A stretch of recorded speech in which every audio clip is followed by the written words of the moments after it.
It took only a dozen or so buses to bring in the 750 fans who were segregated both inside and outside the stadium. 700 tickets been allocated to each club, just over half had been sold, 450 to Dundee fans, 300 to Bankie supporters.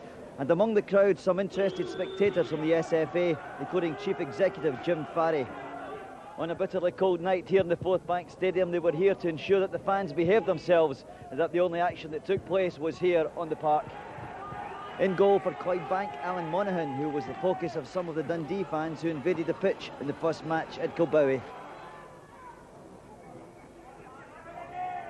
Monaghan was soon face to face with Dundee again, but this time thankfully strictly in the call of duty. George Shaw with the second-minute shot.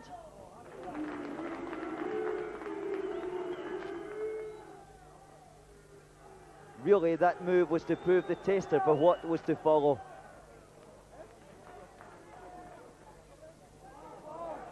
The first half was monopolised by Dundee with wave after wave of attack.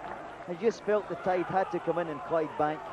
Frustration was setting in, and Ian Thompson booked for a clumsy challenge on Morton Beekhorst.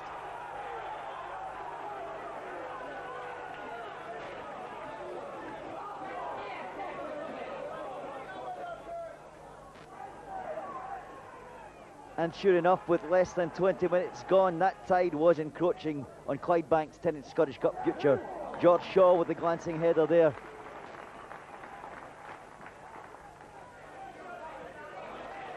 By now, Shaw and Beekhorst were really stamping their personalities on the game.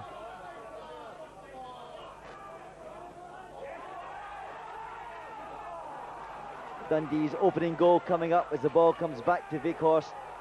The cross to the far post, and there's Jerry Britton with his first goal for his new club.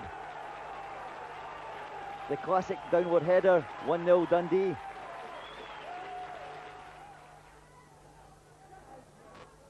In the wake of the opener came Clydebank's one real chance of the half, the sweetest of passes from Davy Cooper, but the usually competent John Henry found the ball superglued to his boots. At the other end, normal service was resumed, Dundee on the attack. But George Shaw won't want to see the video replay of this one.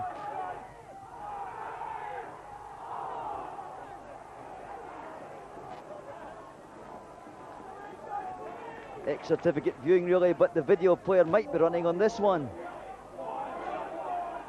Coming up, a magnificent save from Alan Monaghan. But when the dust settles, it's a former Partick Thistle man with his first strike for his new club.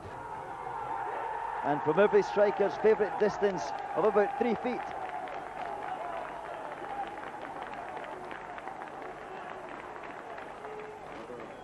Only one black moment in the half for Dundee. A nodding off for Neil McCann on what referee Jerry Evans interpreted as a stamp on Graham Ferguson.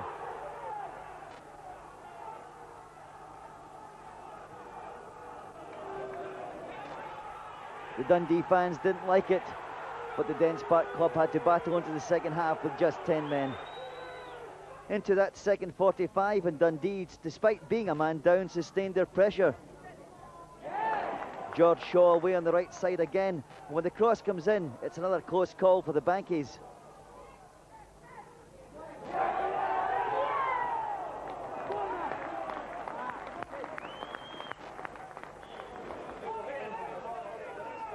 Talking of close calls, what about this little scenario where Shaw, the near post, and Bankie's goalkeeper Monaghan all have key roles?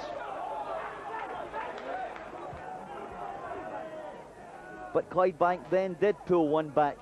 Davy Cooper was the architect with a cross from his finest collection. That magical left foot laying on for big Sean Sweeney. A lifeline for the Bankies at last. And near the end, near the equaliser, the header from John Henry, so close and yet so far. But it was to be Dundee's Jim Duffy who will see his team play St Mirren in round 4.